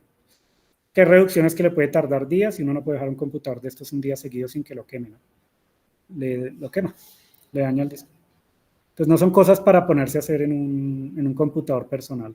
salvo por algunos ejemplitos sencillos, donde no hay escalas de masa. Por ejemplo, este ejemplo que está aquí, esto solo es, bueno, esto solo es una funcioncita que se utiliza para coger todas estas expresiones que están en esta lista y elevarlas al cuadrado. Entonces, es como un artificio ahí de matemática. Esto es una función pura, en realidad. Se la aplican a esta lista y coge todos estos elementos y los eleva al cuadrado. Bueno, hubieran podido poner todo al cuadrado de una vez y ya, ¿no? L, R, P, Q, todo esto son momentos, ¿no?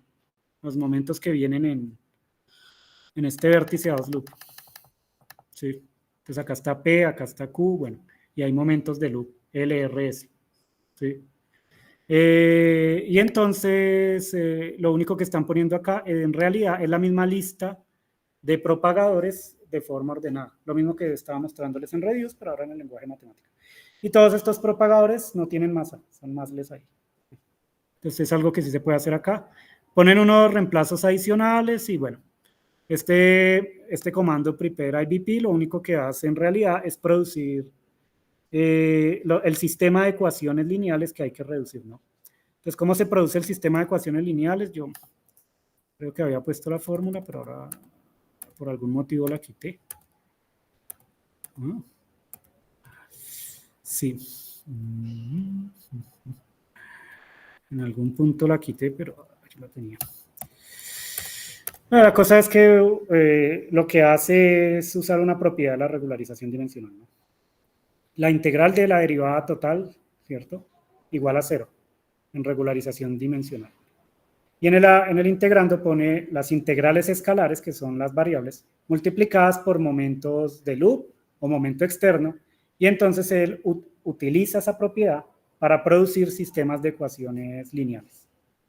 Y entonces lo que hace en realidad este comando que les estaba mostrando, este prepare IBP, es eso mismo, es generar el sistema de ecuaciones, ¿no? Y guardarlo en un archivito, ¿sí? Para que después se haga la reducción, ¿no? Lo que pasa con Fire es que hace ese procedimiento, toca cerrar el kernel, luego toca volver a abrir Fire. Bueno, es un poquito medio ineficiente en ese sentido, porque lo primero es generar el sistema de ecuaciones y toca cerrar el kernel, volverlo a abrir, y luego sí, producir la reducción con este comando, con este born. De nuevo hace eliminación gaussiana con sustitución inversa, se hace lo mismo que hace Redis. Pues uno puede hacer un check, comparar Fire y Reduce y ver si los resultados son lo mismo. Es bueno hacerlo, ver que sean similares los resultados y ver los coeficientes si de pronto Fire logra generar mejores coeficientes que Reduce, pero no es el caso, ¿no? Entonces, si uno tiene una sola integral, se puede ver la reducción con este comando F. Entonces ponen F y ponen, mire, los índices, ¿no? Estos son los índices de los propagadores, exactamente en el mismo orden que uno definió los propagadores, ¿no? El -1 me está diciendo que hay un numerador irreducible y todos los otros pues tienen una potencia 1, ¿no? Del propagador. Entonces lo único, el 2 en realidad es el nombre del diagrama de la integral. Acá se puede poner es un nombre, o un número o un nombre, ¿sí? Un número de identificación. Y esta F lo que hace es darme de una vez la reducción. Entonces, bueno, produce un poco de mensajes que se pueden en realidad eliminar y sale ahora la reducción, ¿sí? La reducción de esa integral.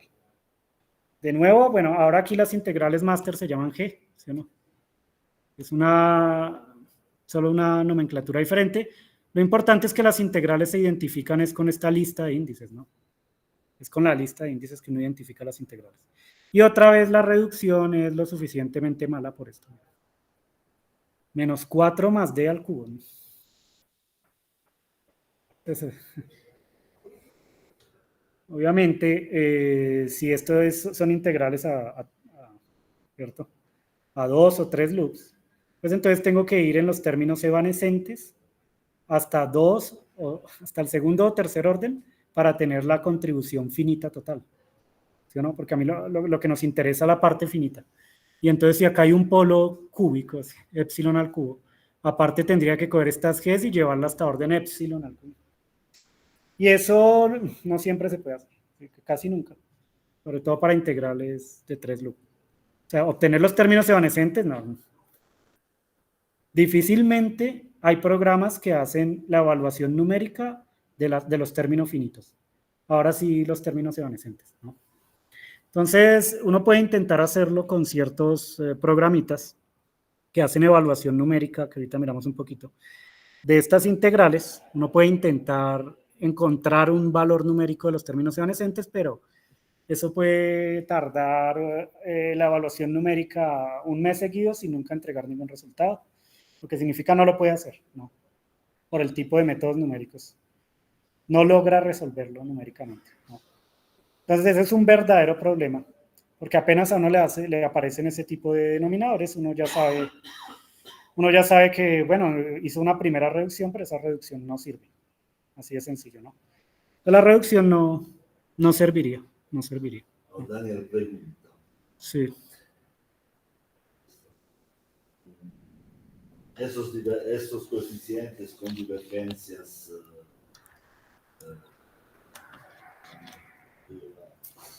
¿Cómo es? esos coeficientes con divergencias de -4 podrían ser útiles en algunos casos. Pues para mí en ninguno de los casos en que han aparecido son bastante... Es que no hay ninguna razón para que los coeficientes de una reducción tengan divergencias. Eso es un problema del método que se utiliza para hacer la reducción de las integrales. Ahora, que sean útiles, ¿en qué casos podría ser útil? Pero por lo menos a mí no. Recuerdo, por ejemplo, en QFT2, a veces estábamos interesados solamente en la parte del polo para efecto de renormalización. Sí, pero digamos, lo que uno quiere renormalizar son los polos, pero las integrales máster, ¿no? No divergencias adicionales que vengan en los coeficientes. O sea, digamos que si a uno no le interesa la parte finita por algún motivo, que pues puede ocurrir, ¿no? Que solo quiere los contratérminos, ¿sí? Pues no sería tan grave que aparezcan estos denominadores, porque bueno, de ahí saca los contratérminos y ya, ¿cierto? Entonces de la integral solo me interesaría también los polos, ¿no? Entonces no sería, digamos, en general los polos sí se pueden obtener fácilmente. El problema es la parte finita y los términos evanescentes, ¿no? Pues en ese caso, pues lo que pasa es que no habría tanto problema con estos denominadores, ¿cierto? Pero si uno lo que está buscando es obtener un resultado finito que quiere ir a comparar con algún observable, ¿cierto? Medido en un experimento, necesita que estos coeficientes no tengan divergencias porque complica todo. O sea, es un problema de la reducción, es complicarse uno mismo a la hora de hacer el cálculo. Sí. No, y tocaría coger la integral y llevarla hasta epsilon al cubo para que se cancele con el otro epsilon. Y eso es bien ineficiente, ¿no? Lo mejor es buscar una base adecuada en donde no estén esos coeficientes y entonces lo que yo decía la vez pasada, ¿no? Solo que tampoco es algo que tenga una prescripción, un algoritmo, algo que me diga cómo lo hago siempre, ¿no? Hay un teorema que lo garantiza, pero no hay un algoritmo que me dice, para todos los casos, ¿cómo quito yo estas divergencias? No. Caso por caso, para cada topología, para cada, ¿cierto? Diagrama de Feynman específico a cierto orden perturbativo, se hace de cierta manera, a uno le toca ponerse a buscar. Las integrales máster que aparecen para las autoenergías son distintas a las que aparecen para los vértices o lo que aparece para un box. ¿Sí? Pues no, le toca a uno en el caso concreto empezar a buscar la base adecuada. ¿Y cómo se hace eso? Tienen que empezar a buscar relaciones entre integrales máster, cambios de base. Que se pueden hacer también con estos programas, ir de una base a la otra y empezar a ver cómo son los coeficientes cuando se hace un cambio de base, entonces cuál es el más adecuado. Pues es un cálculo que hay que hacer casi que a mano uno mismo. Pues no a mano, lo hace en el código, pero uno mismo tiene que estar revisando. Este reemplazo no me sirve, este sí, esta sí me sirve, esta no. O sea que encontrar la base adecuada es algo que le toca a uno mismo, probando, haciendo reemplazos una y otra vez, no, esta no me sirve, esta sí, no es algo sencillo, no es algo sencillo de hacer, ¿no? Y a veces, incluso a mí me tocó, ¿no? Hay que incluir relaciones adicionales Hay VPs adicionales que no hace el código, sino que uno pone restricciones adicionales puestas uno mismo para lograr que se haga el cambio de base adecuado. No. Entonces uno empieza a darse cuenta también, bueno, ¿qué es lo que necesito? ¿Cómo relaciono esta integral con otra de tal forma que en el numerador me aparezca d-4 al cubo para que cancele este d-4 que está acá? Entonces, ¿cómo relaciono esta integral con otra para que en el numerador aparezca eso? ¿Sí? Y eso es lo que empieza uno a... ¿Cuál otra integral me serviría? Sí. Esa es la idea. Esa es la idea. Digamos, si uno está en un esquema MS estos, esos términos con los coeficientes que tienen la divergencia entran en la definición de los contratérminos. Sí, pero ¿y si quiere el término finito? Sí, O sea, pero digamos, si uno se el esquema MS barra va, digamos, dal punto de vista solamente de los contratérminos, cioè estos términos no se cortan, están ya. sí, pero o sea, necesitas saber cuáles son los coeficientes de los contratérminos, ¿no? Este es 1 sobre epsilon al cubo, que viene con toda la parte finita de la integral máster. Y ese ya sería un coeficiente del contratérmino. Y eso sería muy... Y eso obviamente tiene subdivergencia, entonces tendría divergencias locales, no locales, sería una cosa, aparte de una función que ¿quién conoce? Se conoce métodos numéricos para evaluarlos, pero no. Y ese no debería ser, digamos, el caso, ¿no? No, los coeficientes de los polos no deberían ser cosas tan complicadas. Aun si uno dice, bueno, si en el esquema MS barra lo remuevo, pero ¿qué es lo que remuevo? Porque necesito saber qué estoy removiendo numéricamente también. Residuo, digamos, il numerador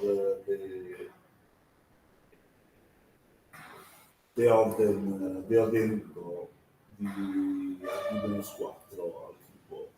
Y suponiendo que además son polos simples, pero en las integrales vienen logaritmos de funciones complejas y eso, sí, o sea, eso ya ni siquiera es un polo simple, eso es, o sea, por eso no puede estar así, porque imagínese eso ¿qué estructura analítica tiene? Si, ¿no? Tiene cortes, tiene, más que son integrales a 3 loop, tiene de todo. Bueno, però tiene de todo nella variables cinemáticas, no en D. Sí, pero...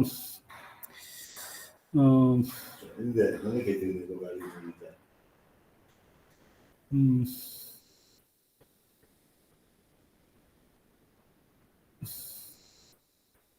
digamos, aún así tiene funciones que no, o sea, no se conoce su estructura analítica, ¿no? L'espansione no tiene che essere in D. No, de la G no, sino la...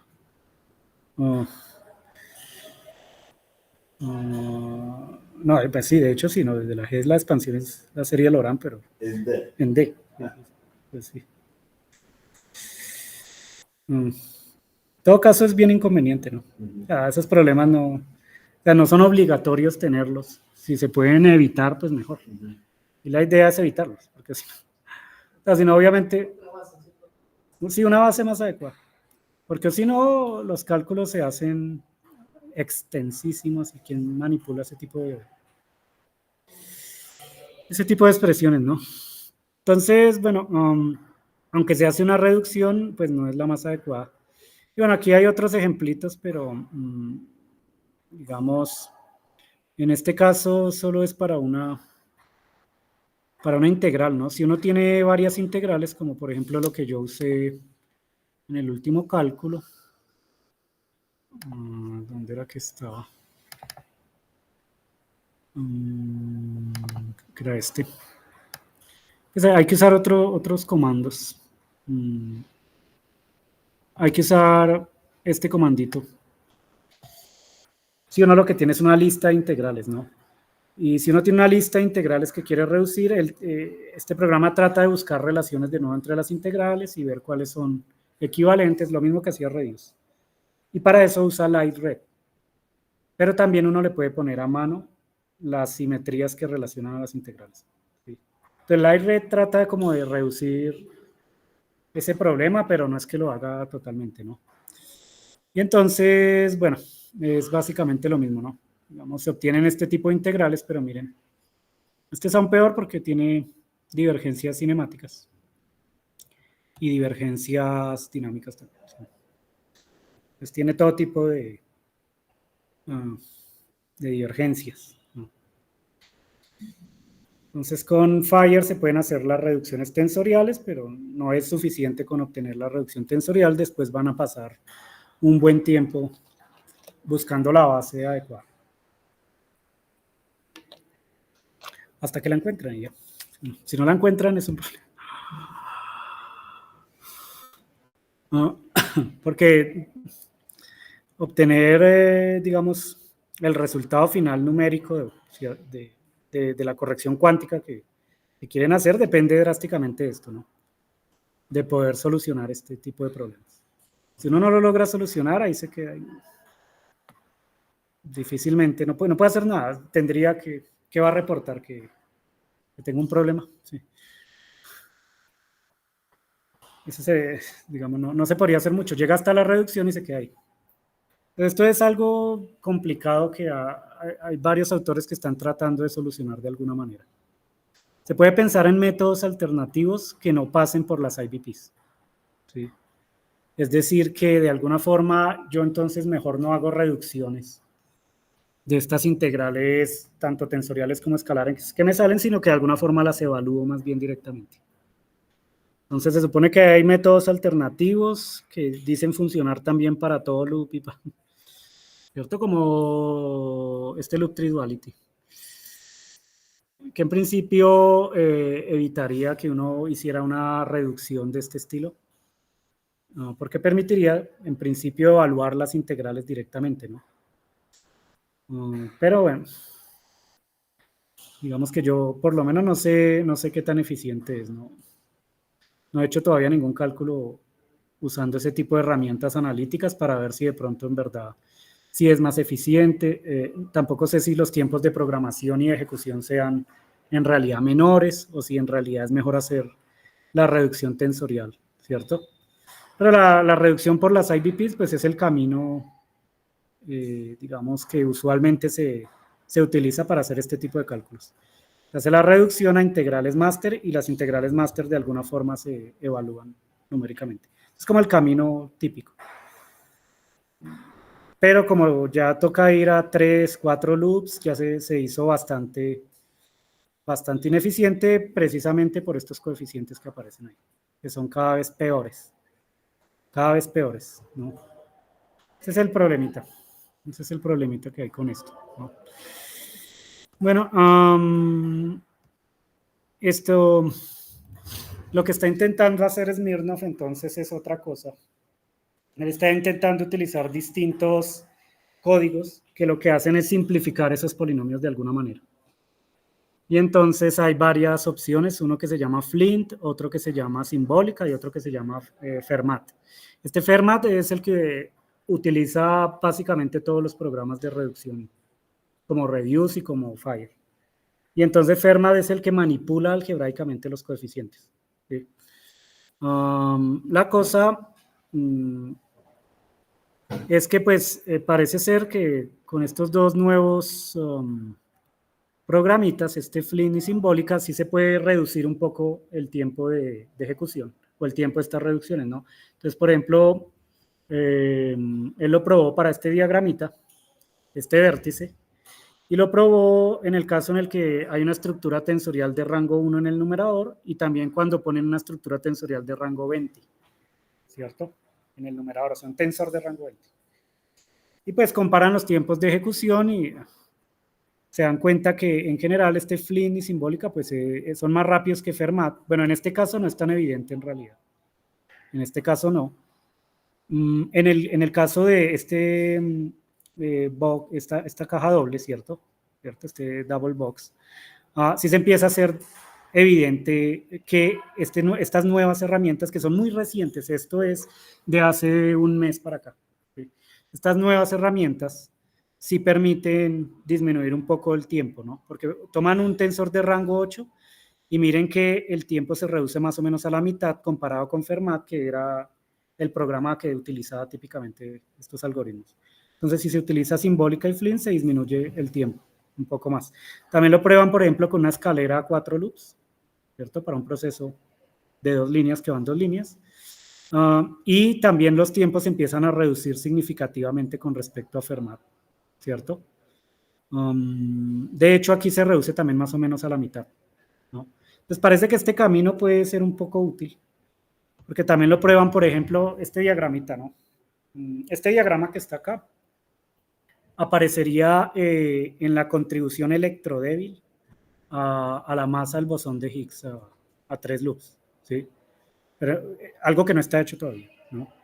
Y lo prueban con 4 escalas de masas diferentes en los propagadores y además con el momento externo distinto de 0, o sea, con 5 escalas de energía distintas, y lo ponen a correr, y se dan cuenta que Flint en realidad es el que mejor funciona.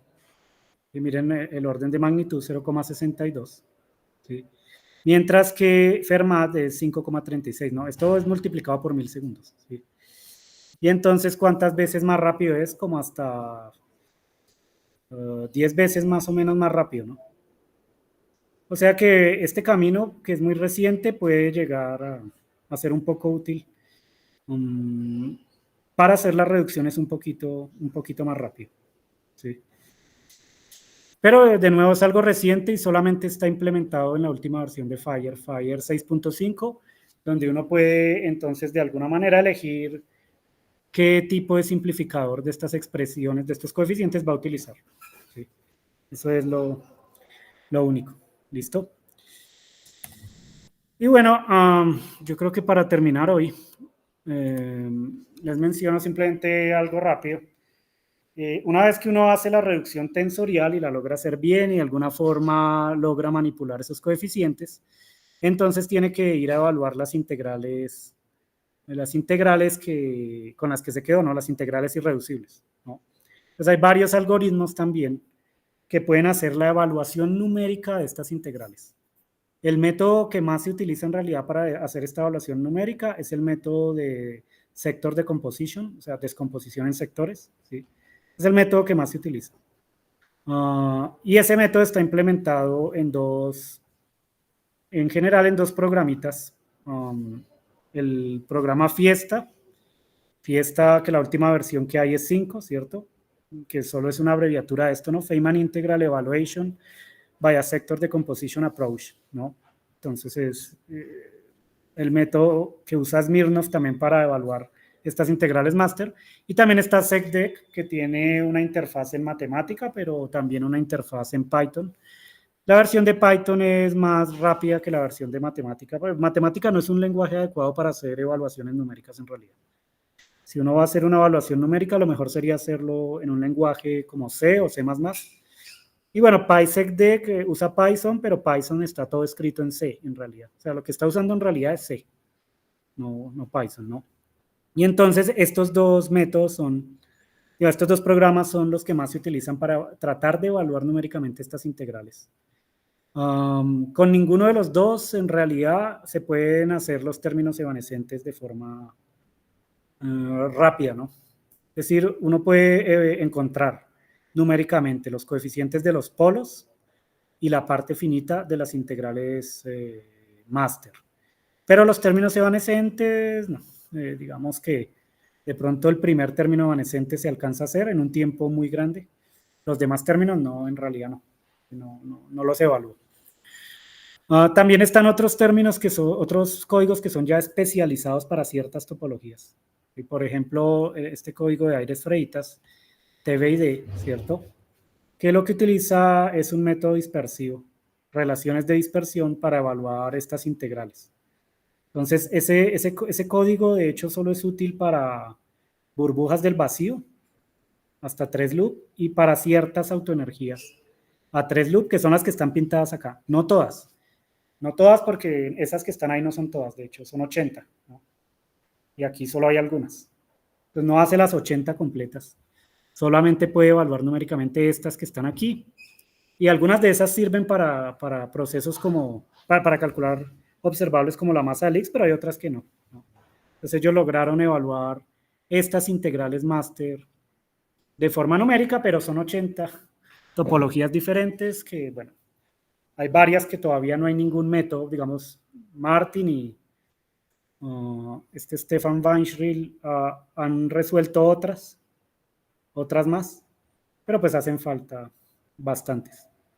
O sea que, por ejemplo, por ahora, hacer el cálculo de la parte electrodébil, de la corrección electrodébil a 3 loop a la masa del Higgs, por ahora no es posible, ¿no? Y lo mismo pasa con la masa del W y la masa del Z. Todos esos cálculos todavía no se pueden hacer por el simple hecho de que no se tiene la manera de evaluar numéricamente las integrales máster. Entonces uno podría intentar hacer el cálculo, pero llega un punto en el que no puede obtener ningún resultado en realidad numérico, ¿no? Que es la idea, se necesita es obtener el resultado numérico para ver, ¿cierto?, qué tanto se reducen las incertidumbres teóricas. Entonces estos son los programitas en general que se utilizan para hacer estas evaluaciones numéricas. Bueno, las interfaces son sencillas. Tenemos que utilizar Fiesta, es muy, muy sencillo. Es usar una función, poner la integral en una nomenclatura y él obtiene un resultado numérico. Miren que no, digamos, utilizar el programa no es nada difícil. Vamos, un ejemplo sencillo acá. Es lo mismo de siempre, ¿no? Van y miran el manual y se ponen a ver cómo haría la evaluación numérica de alguna integral y se ponen a probar integrales. Hay que usar esta función de Fiesta, ¿sí? Sector Decomposition Evaluate, es esa S de Evaluate. Y acá simplemente con UF están refiriéndose en realidad a la integral. Y de nuevo hay que poner la variable de loop, bueno, las variables de loop, los propagadores y todas las condiciones que quieran poner sobre esa integral, además de poner los índices de los propagadores. O sea, es muy análogo a lo que había mostrado con Fire. De hecho, uno puede ir de Fire a Fiesta, ¿cierto? De los resultados de Fire, mandarlos a Fiesta y evaluar con códigos, ¿sí? Y esto pues le va a botar, bueno, un poco de output, pero lo importante es esto, ¿no? Miren, les bota el resultado numérico de la parte finita, los coeficientes de los polos, este es un ejemplo de loop, y además una precisión, ¿cierto? Una precisión que tiene que ver con el método que se utiliza para realizar estas integrales, ¿no? Entonces, en realidad evaluarlo no es difícil, pero esta integral a 2 loop tomó 2 segundos y eso es un tiempo en realidad grande para una integral a 2 loop, ¿no? Cada que piensen en 2 segundos, piensen luego en 1000 integrales y luego multiplican los 2 segundos por las 1000 integrales. Es demasiado tiempo para una integral a 2 loop. Las integrales a 3 loops se pueden evaluar cada una como en 30 segundos, 1 minuto, ¿sí? Y en general, como uno tiene muchas integrales, muchas amplitudes, toca paralelizar y tratar de hacer que el resultado final se obtenga pues, en tiempos relativamente rápidos, ¿no? Entonces, evaluar numéricamente con estos códigos, pues es bastante automático, ¿no? Aquí están todas las, digamos, acá hay varios ejemplos, pero esto lo pueden encontrar directamente en los manuales de Fiesta y pueden descargar el paquetico también, lo mismo, de matemática, ir a ver los ejemplos que están incluidos ahí. ¿Listo? Entonces, yo creo que con esto es suficiente. No sé si tienen alguna preguntita, algún comentario para cerrar el curso. Muchas gracias. Entonces, time for questions, comments. Comentarios. Sugerencias. Omar. Hola, profe, una consulta. Sí. Uno de los problemas que nos hemos estado, bueno, que nos ha dado con reiteratividad, el tema de no poder sistematizar la parte de, en este caso ahora, de si no son en los diagramas, el tema de tener que uno mirarlos específicamente, y acá el tema de los coeficientes. ¿En algún momento tú has intentado hacer como una combinación de todo esto que estás haciendo con inteligencia artificial, o organizar No, ese paso que te toca hacer a ti, mirar a ver cómo lo organizas a partir de ahí, o no has investigado por ese lado? lo que pasa es que a ver, la inteligencia artificial no es deductiva, ¿no? O sea, con una inteligencia artificial usted no puede nunca deducir nada. Solo puede hacer procesos inductivos. ¿Qué significa? Él coge una base de datos, como funciona Machine Learning, y él aprende de lo que ya está hecho en realidad. Y entonces, si yo quisiera hacer una inteligencia artificial, me tocaría a mí decirle exactamente cómo hacer todas las cosas, para que después otro usuario intente hacer lo mismo y entonces lo haga la inteligencia artificial por ese usuario, ¿no? Pero, digamos, no existe ninguna inteligencia artificial que vaya a poder resolver estos coeficientes. Ni tampoco vaya a poder solucionar estos problemas, ¿no? O sea, no es que usted le puede preguntar a una inteligencia artificial, ¿y cómo se soluciona este problema? Y él le va a dar una respuesta, porque no es así, ¿no? Tendría yo que programar la inteligencia artificial, tendría que ir a meterme a Machine Learning y ponerme a hacer las No, funciones profesor, para que esto lo pueda hacer, ¿no? la pregunta va más encaminada, no a que la inteligencia artificial resuelva este tipo de problemas, sino el tema de cuando haces todo el procedimiento y te botan estos coeficientes que tú claramente dices, mira, estos coeficientes no me sirven porque no tengo una solución para esto, ¿sí? Entonces el hecho de que él identifique esos coeficientes y de una vez ¿cómo es que se llama esto? Descarte ese tipo de reducciones que se hicieron, por ejemplo, ¿sí? Como ir un poco más, obviamente No, no, entiendo lo que estás comentando, pero me porque hago referencia como un filtro, ¿no? los coeficientes vienen de la reducción gaussiana, ¿no? Y ese método va a generar los coeficientes que tenga que generar sin que yo pueda parar a la mitad la reducción gaussiana, ¿no? O sea, porque lo que hace es formar la matriz triangular superior, ¿no? Pues yo podría usar otros métodos como de descomposición LU, o podría utilizar métodos como similares al QR, al QL, ¿cierto? Pero todos esos métodos, en el último paper, de hecho, de este FIRE está discutido, todos esos métodos, independiente del método del álgebra lineal que yo utilice para hacer la reducción, todos van a tener el problema de los coeficientes grandes, todos. No hay ni uno solo que no lo tenga. Y eso está, digamos, es una de las cosas que dice Smirnov en el último paper de FIRE, ese FIRE 6.5. Y entonces siempre se van a tener esos coeficientes con esos métodos algebraicos, ¿no? O sea que no hay manera de que yo, digamos, programe algo diciéndole, no me dé esos coeficientes, haga otra cosa. Antes de, no. Siempre hay que hacer la reducción, siempre hay que llegar primero a esos coeficientes y luego hay que empezar a buscar bases para que los coeficientes no sean esos tan malos, sino sean otros. O sea, no, es la manera de hacerlo por ahora, ¿no? La otra manera es no usar IBPs, ¿no? Irse por otro camino. Entonces, sí, no, porque lo que podría hacer entonces es en la mitad del camino decir, uy, salió un coeficiente malo, frene la reducción. Y no.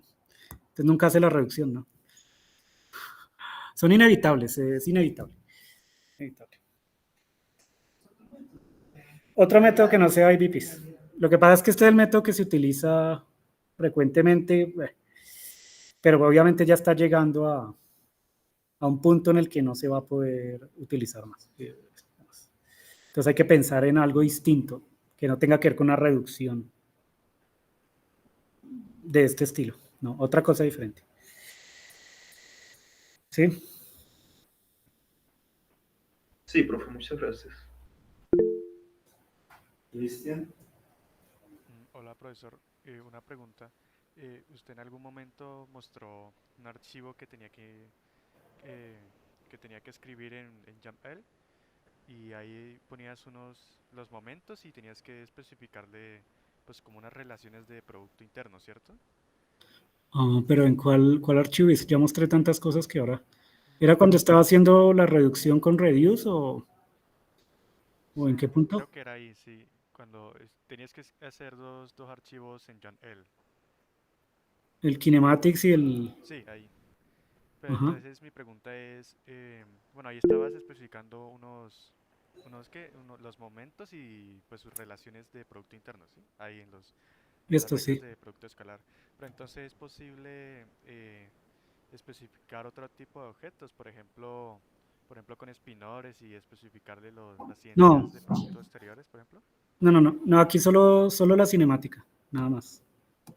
O sea, relaciones con los invariantes cinemáticos. A eso se refiere con la cinemática. Ah, ok, o sea, solamente con los momentos, ¿sí? Con los query momentos. Sí, Ok, y las masas y las variables de Mandelstam, y sí, todas las relaciones que cumplan estos diagramas con estos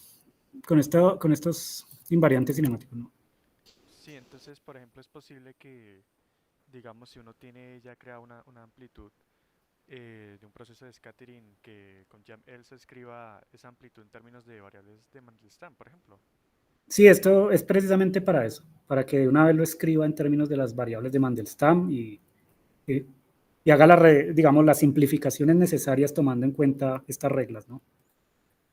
Es para eso precisamente. Entonces eso ayuda también a que ciertos coeficientes se reduzcan un poco, pero esa es la idea, ¿no? Hay también la posibilidad de reemplazar algunos símbolos por un número para que los coeficientes se reduzcan un poco. Por ejemplo, la masa del top que la reemplace por el número 1. Y entonces él trabaja, hace las reducciones más rápido y al final vuelve y reemplaza ese 1 por la masa del top. Así. Entonces, si uno lo reemplaza por números, las reducciones se hacen más rápido, pero digamos que solo se puede hacer hasta ahora con un solo símbolo. Hay gente que también está trabajando en eso, ¿no? Que de alguna forma los coeficientes se cambien por números, entonces se obtenga en realidad un número, una expresión organizada. ¿Nunca han visto eso de que en el número pi cabe cualquier expresión? Que es un número que en principio es irracional y no se repite. Y ustedes le pueden asociar un algoritmo a ese número y dentro de ese número puede estar incluida, no sé, lo que sea. Entonces, incluidos estos coeficientes. Se puede cambiar por números. Hay Daniel que ¿Cómo sería, profe? Hablar como decir, en vez de que me bote el número, sería como pi en el sector del número X hasta el número tal aparece esta relación o este coeficiente. En vez de botar el número, botaría como pi y los límites donde se encuentra. Pues sí, que vote un número irracional y de alguna forma de reglas para operar con esos números que sean equivalentes a operar con los coeficientes, ¿no? De alguna manera. Pero eso es algo que tampoco se sabe hacer en realidad bien.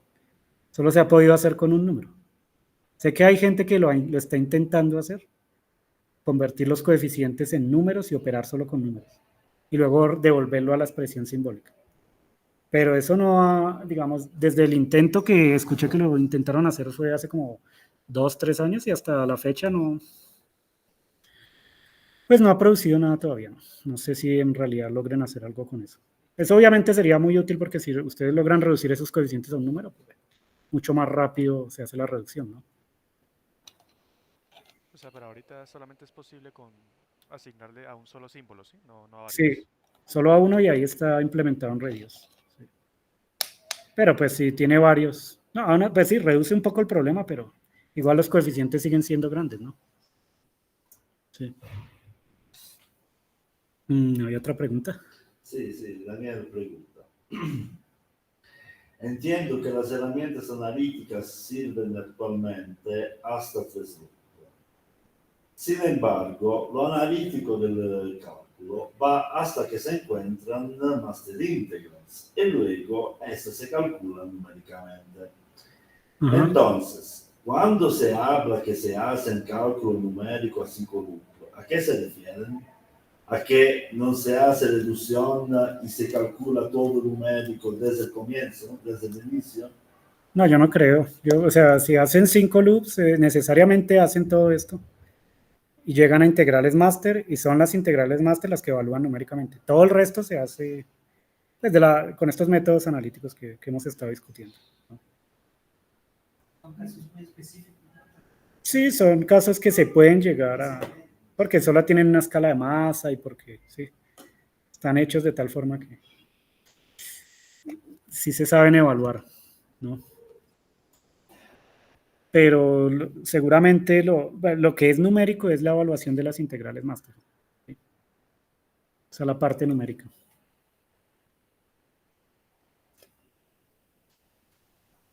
Muy bien. ¿Hay más preguntas?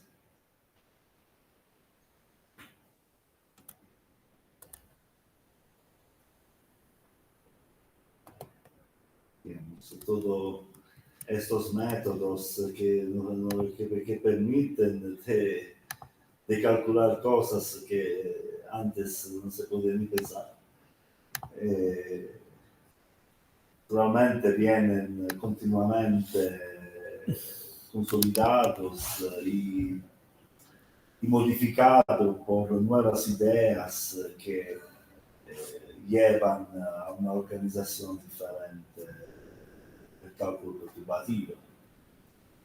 Ciertamente a estos órdenes tan altos, los diagramas de Feynman son siempre imperantes, son siempre lo que mandan, ¿no?